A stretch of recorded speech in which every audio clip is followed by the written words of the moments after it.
Hello and welcome once again to the final episode of the Dee Show. I'm your host, Dr. Dee, and it is a delight to welcome you all once again to the finale of season 3.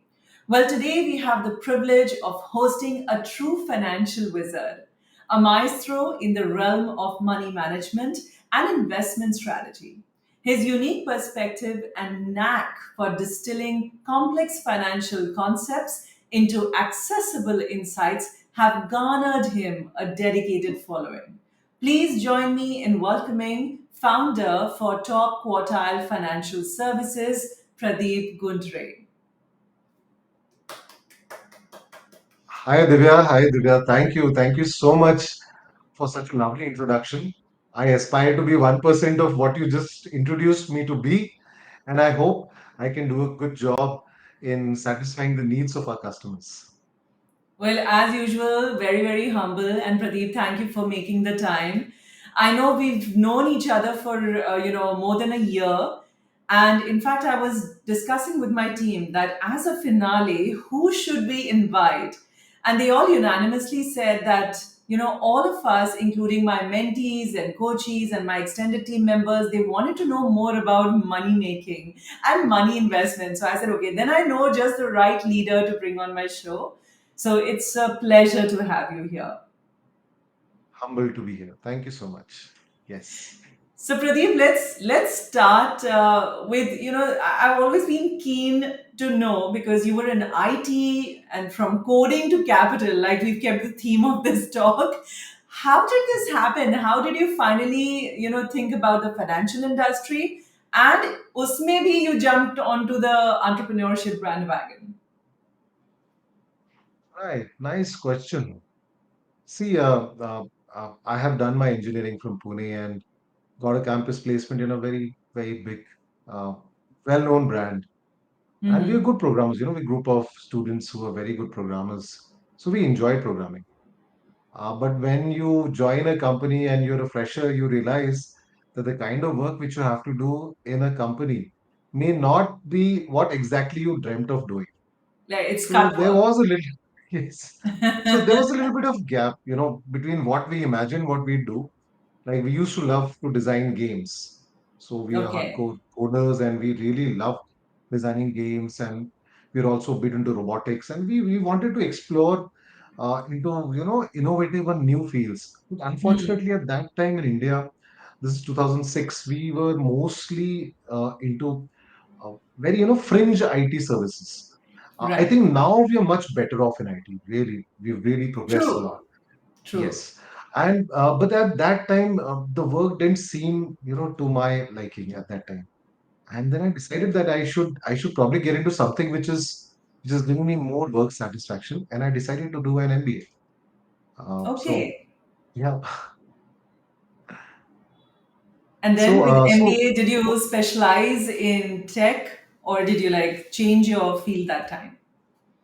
see, there's a very interesting story around this. When I really thought about doing an MBA, I put down my papers and I informed my HR, a well-known personality today in the industry, and Okay. she immediately advised me that Pradeep, you're getting selected for an on-site role. Okay, and a couple of us from the same college were selected, and we were going to go to US at that time. It was a very cushy, nice posting, very early in the career. But Okay. then I had made up my mind, and I had already got disillusioned with IT in terms of work being done here in India, and I decided to do this MBA. And we got through the entrance exam and got a decent college to study in, and it was nice. It was nice to learn the business side of things, and it was wonderful actually. College time again was fantastic, and I really cherish those days. So if you had to give an advice to your, let's say, 23-year-old self, what would it be today? Right. I think as a person you need to orient yourself towards a career while you're studying in graduation. I feel during engineering, most of us what we tend to do, our focus is extremely oriented towards learning, which is obviously very good. But I think a small, percentage of learning should also go towards where we want to be in our career, what we want to do in our work. Unfortunately, the Indian colleges, especially on the technical side and engineering, probably do not talk a lot about the workforce and what you really do when you're working. I I think a little agree. bit of education there can, bridge that gap and help you focus on the right kind of job which you actually love to do. I understand. And I think that somewhere today still exists. What's your take on the education system today, especially in colleges? You're right, Divya. I think it still does exist. We have been conducting some sessions for colleges across Pune, and we've realized the students still just crave for a good placement, one, Yeah. and they're looking to get some sort of technical certifications, be it a graduation degree or some kind of a IT related certification, so that they can get a good job. And this is not helping the youngsters. Why I feel? Because they're not really sure where they will be 5 years or 10 years from here.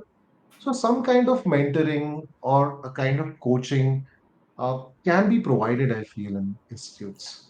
That's where we come in, Yes, especially for the yes, youngsters who are obviously. starting out. Yeah, with Team Tally. Okay, so Yes. I want to shift to perspective a little bit and ask you that, when it comes to these ads we see regarding mutual funds on the television, and I want us to bust some myths. And since you are sitting in the financial domain, you advise people about investments. Tell me, have you had some fun client experiences? What are some of the dummy questions that you get to put across? And help me bust some myths about mutual funds and investments, and what is it that we should keep in mind? Right, right, with pleasure. I'd like to share one instance when a client came to us. Okay, and this is quite common. Let me tell you, this is quite common. So an investor came to us and he said, Pradeep, I want to have a minimum guarantee. And the Okay. guarantee which he was seeking was 4 to 5% per month. You know, Wow. that translates that translates to like probably a 60% absolute return in a year, which is Exactly. phenomenal expectation from the market. You see, markets are not a lottery, or the markets are not a kind of a gamble. Markets are a function of the growth of the economy, which is reflected by the growth of the companies. And the larger the company, the larger participation it has into the performance of the market. So, for instance, a very large company like a TCS or Infosys or a Reliance would have a large impact on the market's movement, right? But very large companies don't grow that fast. They don't grow at 50 or 60% in a year in terms of revenue. True. The revenue growth is translated into price of the shares, which means if the company is growing by 15%, it is likely that the stock may grow by maybe 15 or 20 or 12% in that range. You understand? Yes. So markets will deliver returns which are in sync with how fast the companies are growing, or in general, how fast the economy is growing. And if the clients start expecting returns like 5% or 4% on a monthly basis, which itself is not possible because markets are not consistent. They don't deliver positive returns every month. Well, a client Markets, can dream and they come with these actual hopes, and then what is your reply there? yeah, yeah, we have to, we have to first listen to them. Understand clearly where is this coming from, because they must have seen some advertisement. They must have been exposed to some kind of media where somebody must have promised that kind of a return. In fact, True. markets do not allow you to promise any return. It's not allowed by SEBI, and it is in the good interest of the customers also that they do not get swayed away by high returns. In general, 10 to 12, maybe 13% is what investors can expect, because that is the rate of growth of good companies. Right. True. True. So let's continue with the questions that you get put up. One is this: I want a See, guarantee. And they ask you for a guarantee. The word is guarantee. yes, they do. They do. In fact, there's one very interesting thing which, a lot of customers have gone through, because this is done by very large financial institutions and banks. When the last 20 years, 20 odd years, the institutions have been selling insurance to the customers. Okay. Insurance has been bundled as SIPs. Insurance has been bundled as a guaranteed income product. It has also been used as a a, a, a corpus building mechanism for their children's future. Lot of These are some misguiding emotional. there. Yes, Yes. these are some emotional angles which the companies use to sell their products. Unfortunately, a lot of these products are not meant for that. They are insurance. They're supposed to provide you insurance against the calamity. The calamity could be life. The calamity could be a health incident. The calamity could be a motor accident. Insurance is meant to help you navigate through that accident or a calamity. Right. Right. Insurance is not an investment product. Yes, some insurance may have some kind of a investment angle, which of course is not the objective of the insurance. So if somebody is telling you to buy insurance, this is for the customers. If somebody is asking you to buy insurance in the name of investing also, you should revisit that concept again. Check with the proper financial advisor if the product is really suitable for you or not. Now there's a Right. lot of awareness. Customers are beginning to understand that investment portfolio is completely different compared to your insurance. Insurance is a risk management kind of a product, right? So So one this more needs to question be that is understood. that is coming to Yeah. my mind. I know there's so many questions that are coming to my mind right now as a mango person, right? And I'm sure my audience are thinking about it too. When we talk about insurance, we talk about investments, once the sales pitch is being done to us, we agree. And then there's always a disclaimer, even on TV ads, that don't forget to read the documents which advise you about market risk. And I don't know, is it SEBI who approves that minuscule font size and papers of disclaimers? What's the reason behind that? I mean, should we be really Yes, worried? Because none of us yes, read yes. it. Those are very good question. And I must say you're not a mango person. You're quite learned, and I know you since a year, so With I know that numbers, no, no, with you have numbers, I'm angutha chap with numbers. you have exposure to a lot of experts, and I'm sure there's so many of them helping you as well. Mm. So I'll tell you what really happens. SEBI wants to protect all investors. So there are two major product categories where the disclaimers are mandatory. So these two categories are insurance and mutual Right. funds. Right. What SEBI really wants is that the investors should be aware of the risks involved in investing in those products, because there are certain documents called as, for example, SID, scheme information document, in a mutual fund for each mutual fund scheme. This scheme information document actually lists where this product is going to put your money into, whether it will be equities or bonds, what is the kind of risk appetite which this product will expose you to. And then there's a lot of other details. The asset allocation percentage, the range of percentage, the kind of ratings which would be considered while investing your money into. So there's so many things which an investor should be aware. Now, coming to the point of whether this is relevant or not, it is quite likely that most investors would not understand this kind of detail. And that is why you have distributors and financial advisors who can help you navigate through this jungle of products. Because most likely you would end up investing in maybe 5 or 10 products. You may not want to go through 4,000 products in the market before actually deciding which one to buy. Right. So True. SEBI has also come up with categorization in mutual funds. So there are several categories, and you can decide that this category is suitable for you or not. And then within that category, you can zero in on a product. So these disclaimers, though, are important, but as you said and pointed out correctly, it may not make sense to a lot of people. But then we But are they are there to also help not, people understand. no, they are also not explained. So let me give you from my personal experience. There is this Please, please, whole yes. unconscious bias in our country, which I have Uh, experienced because 10 years back, I didn't have too much of money. And I got rejected by two financial advisors because they said we manage only a minimum ticket size of, let's say, 50 lakhs. And 10 years back, I didn't have a saving of 50 lakhs. So my today, God. all the audience who are watching us, can you enlighten us that financial advisory services can work at as minimum as XYZ amount of, spare to invest? What a wonderful point, Divya. I really appreciate you, bringing this point to this interview. Really happy for that. Thank you so much. Welcome. You And know, that's also a trick question because I'm keen to know how much ticket size does your company manage? right, we'll come to that. Okay. See, first of all, it's a lesson to those distributors or advisors who said no to you because you see, we all see that you are a very successful person today. So, one must take into consideration that even if you are taking a small client today, let's say the client is starting with a small investment, 5,000 rupees SIP. I think it's a kind of a fiduciary responsibility with the advisor or distributors to help people start. Because starting is Right. half the thing.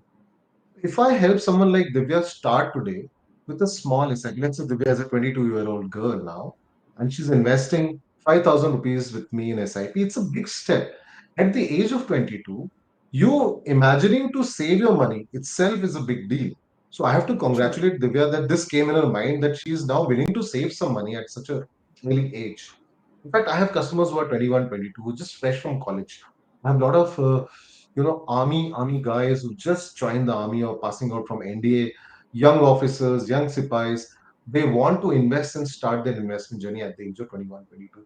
It's quite exciting for us because we can see that someone who is willing to put 5,000, 10,000 today, in 10 years' time, his customers is really going to grow and more likely. And I'll tell you, in 10 years, if somebody would actually start with a 5K SIP, in 10 years, their SIP may be probably in the range of 1 lakh or 1.5 lakh with normal growth in career. Okay. Right. And most likely their portfolio value could be in the range of 70, 80 lakh by then. Okay. So it is just incredible what you can achieve by working closely with small clients rather than scouting for very large clients, which are already being targeted by so many bankers, so many distributors, so many companies. I think an advisor would do well to work closely with smaller clients, help them grow, and as they grow, their business will also grow. So win win for everyone. That's great. So your company does take on like smaller clients. That is good news for my Absolutely. audience. Absolutely. Absolutely. Although, let me answer the second part of your question. We do not keep a minimum because I think there is a reason why SEBI has mandated mutual funds to have a very small ticket size. In some Hmm. companies, even a 100 rupee SIP is possible, right? Okay, And I didn't know SEBI is, that. yes, yes, yes. SEBI is promoting this because mutual fund is all about inclusion. People who do not Right. have time or the expertise to manage their own money, they're getting the expertise of a fund manager who Hmm. is highly, highly skilled at doing this. Okay. Hmm. Also, their orientation of ethics is on spot. Okay. So they are perfect in their work. They know how much risk to take on your behalf. So your money is True. managed in the best possible way while exposing you to the risk of the equity market. So Right. mutual funds, the small ticket, opportunity. So who are the distributors or advisors to say no to a customer? I think that's in my opinion. I am not saying that they should or should not do, but in my opinion, the product itself is allowing very small tickets, and I encourage customers to put as small money as they want. That's brilliant. Thank you for enlightening, me and all our viewers as well. Now, coming to higher returns, and we've been talking about mutual funds. Let me put across and request you to draw us a comparison between mutual funds and stocks. Zero Dha changed the game of stocks investments with the Kite app. And I've been trying my hand on it, buying and selling, and now you have quantum AI and you have so many more players and apps, right? NBFCs which are trying to come in. Now, See, stocks promise I you. said you're so well aware. I knew it. You're very well aware of the markets. And you have no, but it's interesting, right? Because everybody's promising you futures and options is promising you even higher returns with higher risk. What do you think, as an advisor, is a good investment plan? Should we stick to mutual funds, or do you think it's okay for a common person without an advisor to get onto the app of Kite and just invest your money? Okay. Uh, See, first of all, I must congratulate Nitin and Nikhil for doing such a fabulous job of financial inclusion, of getting clients to, dabble in the financial markets, stock markets particularly. So kudos to them. They've done a really good job. There are Yes, some you do other have. players also Yeah, who've done a really good job. I need not tell all the brands. I think sure. everyone is well aware of them, right? So what really happened is that people had free time during the pandemic in 2020, and they had this surplus money. Somebody had 20,000, somebody had 20 lakhs. So, and they had Right. more time because their commute time was reduced, and you know everything about it. So people started dabbling in the stock markets, and the markets had come down. So it was a fantastic period for people to enter. A lot of Correct. them did enter and they made good money, right? So some of these investors who put money during 2020 actually ended up with 50, 60, 100, 200, 300% returns in some stocks.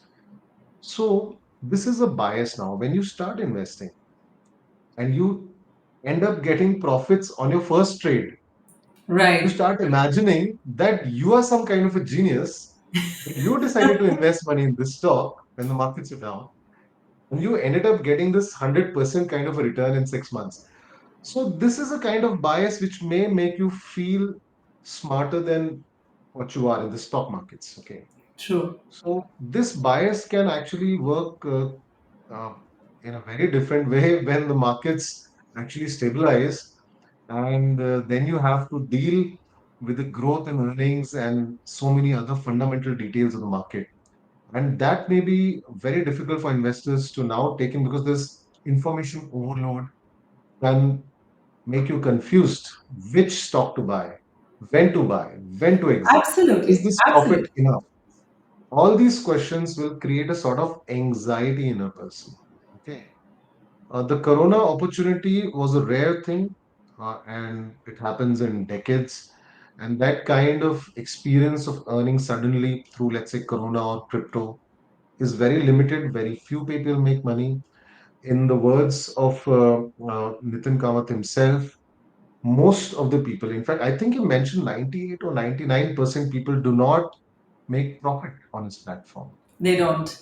Yeah. So he himself admitted people should take cues from such statements from business leaders like Nitin, and they should understand that these are platforms. Okay, they enable you to. They're like, let's say, a highway. Okay, they're a highway. You have to drive on them, but you still have to drive well. Okay, and Yeah. you have to. And if you have a professional driver driving for you, like a financial advisor, it will definitely help you stay at ease, reduce your anxiety. Okay, So because I'm stocks. just gonna button there. Yes. I'm glad you said financial advisor and you're using the analogy of highway. But I recently learned that not all financial advisors, deep dive into stocks. Yes. So one of them told me that no, Divya, we do only mutual funds, and I'm like, aren't Yes. you a financial advisor? So aren't you supposed to like know everything and advise on everything? Yes. Good question. Again, see, finance is a very huge domain. Investments is again very huge. Stock markets and stock market products. Okay, totally different ballgame. In stock markets, you have to track stocks individually. Okay, so you have to get down into the parameters, the fundamentals of the stock, right? Then you may or may not want to look at the technical charts. Okay, so there are two facets to stock trading. One is fundamental, the other is technical. Okay, and there's so many ratios which you need to study in fundamental, and there's Right. so many patterns which you need to study in the technical part. Okay, there are a lot of methods in stock where you could just buy the stock and hold for long, which means you wait for the stock to go up. The True. other method, which we are all aware, is called as derivatives. And in derivatives, some people do options. So Yes. options is taking a directional call. So you expect either this stock's price to move up or move down. And depending on the projection which you feel, you take a directional call or you put some money towards that bet which you're making.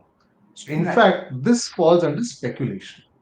So the question is whether an advisor or a distributor, they want to enter into speculative trading or speculative aspect of doing business in the markets. Some advisors may not feel comfortable exposing their clients to that kind of anxiety and that kind of excitement because some clients may gain and some clients may lose. May It lose. may or Right. may not augur well for the business. So that's the kind of dilemma which people are, and I think that's the reason why some people do not want to directly enter stocks because that's a very volatile game. Whereas mutual funds provide this kind of stability because of being a portfolio. Each mutual fund product is called as a scheme. The scheme itself is investing into 70, 80, 100, 200 stocks, depending on the type of scheme, and which creates a kind of diversification within the scheme and also diversifies the risk in all these Right. stocks, right? So a single stock can probably become, very low. It can fall dramatically. But a mutual fund portfolio, by the dint of its composition of diversified stocks, is very Mhm. unlikely to fall by a very large margin and also very unlikely to grow very fast. But if you believe in the principle of compounding, which Warren Buffett has been showcasing for so many decades now, Right. just stick to the basic principle of compounding and you end up getting a reasonable double digit return, you will definitely retire very rich. And we'd like to help you guys with that.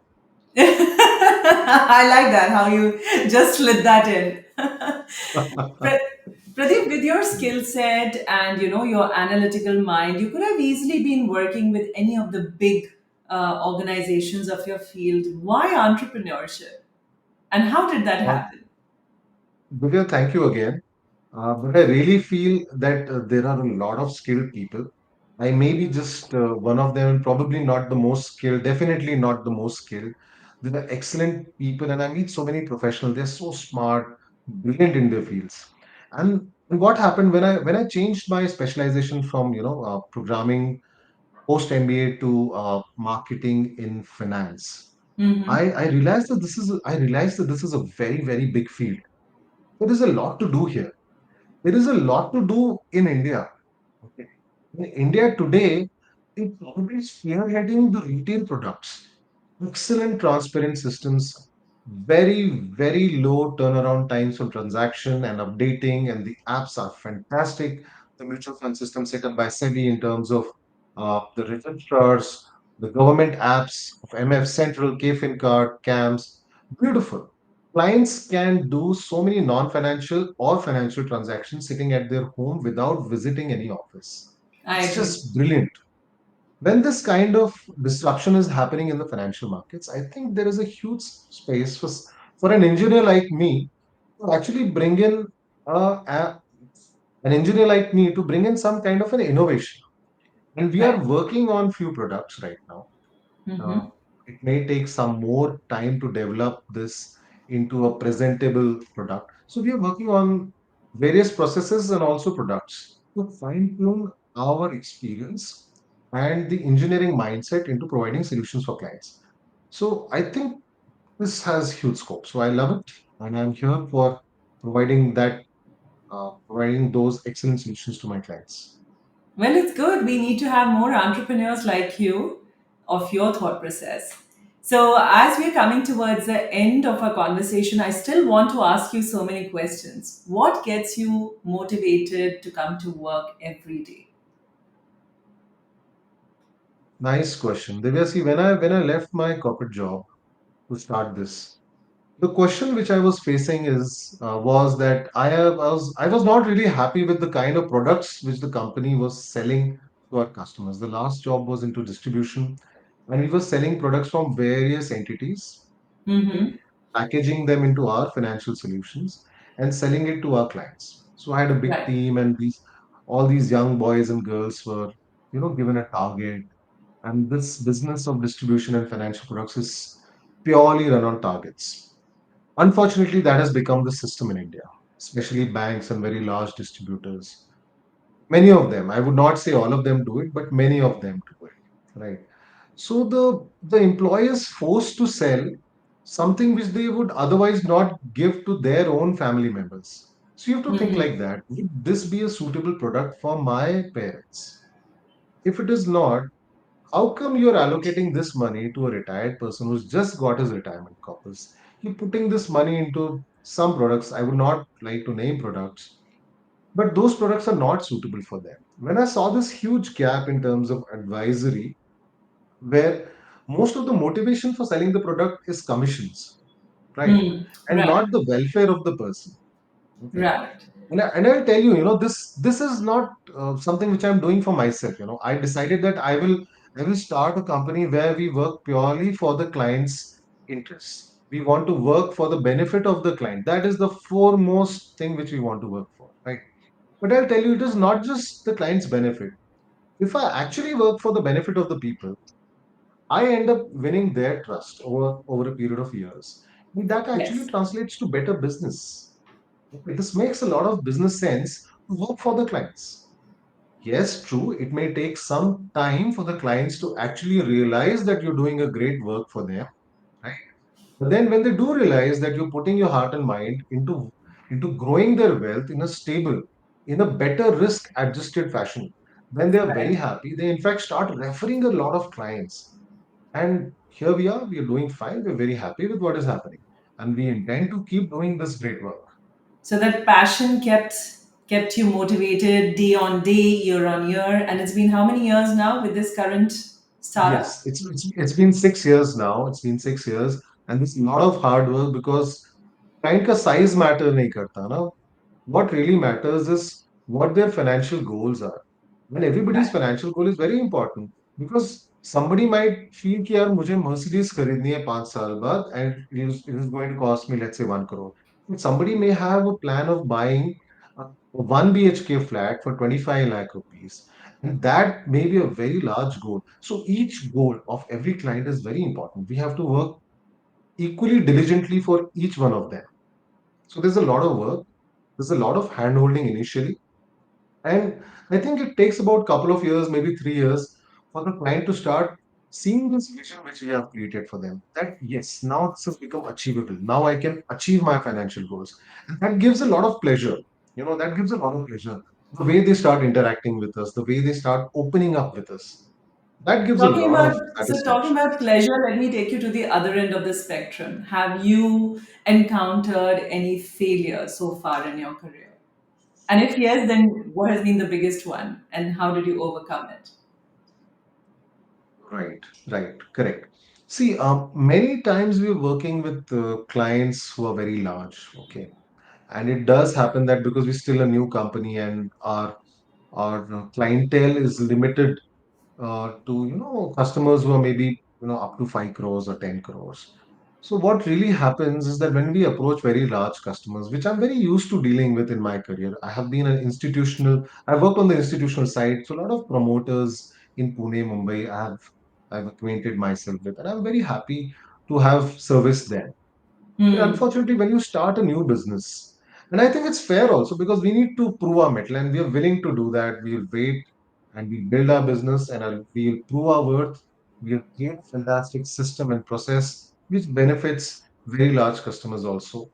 And sometimes when we approach very large clients, we were rejected because the assets which we are managing were in fact lesser than their own portfolio.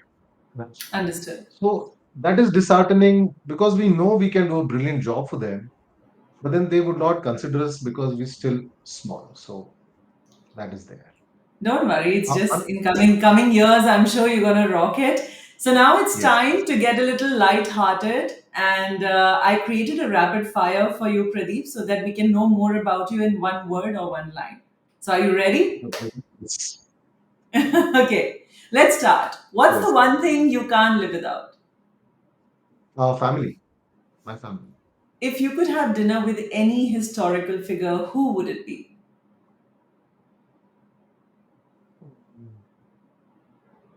Next one? Actually, it's a trick question. I would actually want to meet Ved Vyas.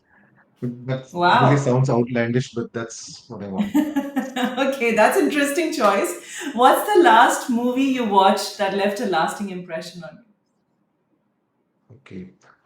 I saw Inception, which really, Oh, yeah, it's a it was pretty complicated yes, it's plot. Yeah. complicated, but I'm not able to put it in words. It moved my brain. It was Okay. fantastic. I loved it. I like complex things, and it was one of the movies I really liked. Beach vacation or mountain retreat? Uh, Mountain retreat. Your choice of beverage, coffee or tea? Coffee. And what's your go to karaoke song?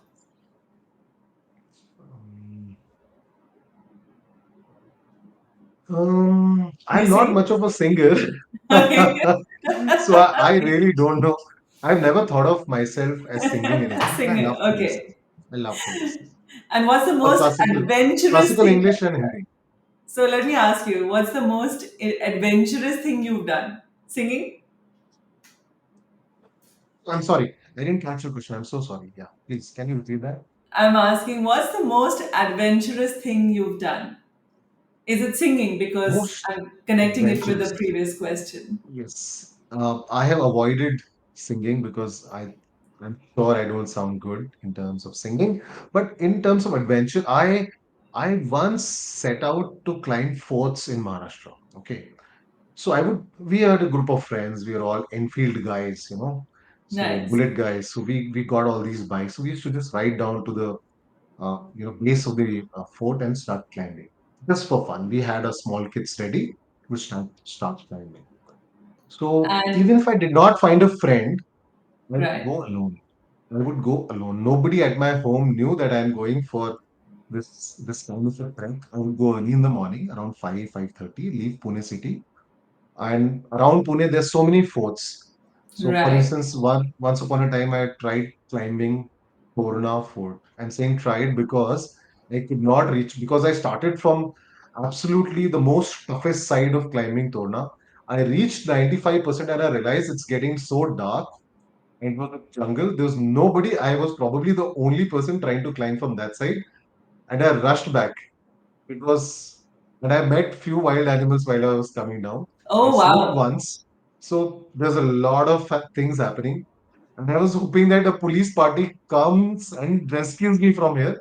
But eventually, by around 7 p.m., and it was dark. It was winters, it was getting dark. It was already dark on that side of the mountain. It's quite Mhm. scary, but then I made out. I came out of the mountains and I was quite relieved. So that's it. Great. Thank you, Pradeep, for getting us acquainted with your adventurous side and for attempting our rapid fire round. Well, before we close the show, I'd like you to give all my audience a piece of advice from your experience. Thank you, Divya. Thank you also for your time. And advice for the audience is this, okay? I think uh, as financial advisors, we also tend to focus a lot on money and we talk a lot about growing your wealth and returns and the kind of product you should buy and what is the right portfolio allocation. Apart from this, I think people must come up with goals which are not monetary in nature. From a younger age, if you can fix up your mind on some hobby or some kind of activity which gives you that release, which helps you attain peace of mind, I think that will be something which I request all investors to do. Find something which you love to do because your jobs are temporary. Okay, your responsibilities are temporary, they will keep changing. Find something which you love to do.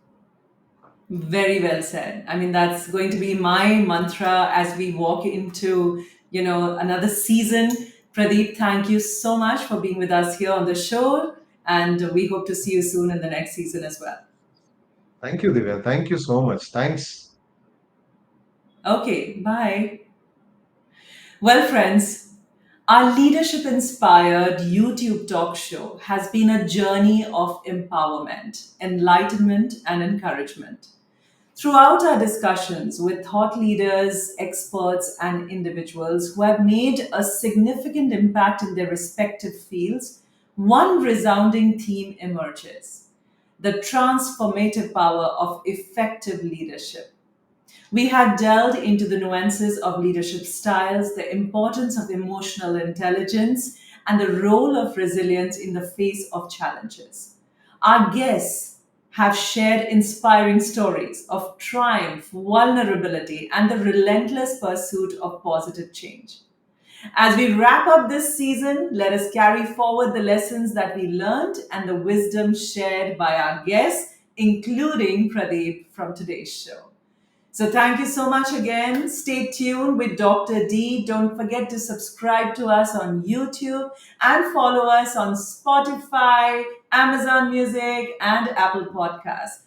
Please do give us ratings. It is a digital legacy we are trying to carve here and leave a deep influence and impact for youngsters and generations to come. I'm Dr. Divya Jetli taking your leave, and I will see you in season 4. Bye bye.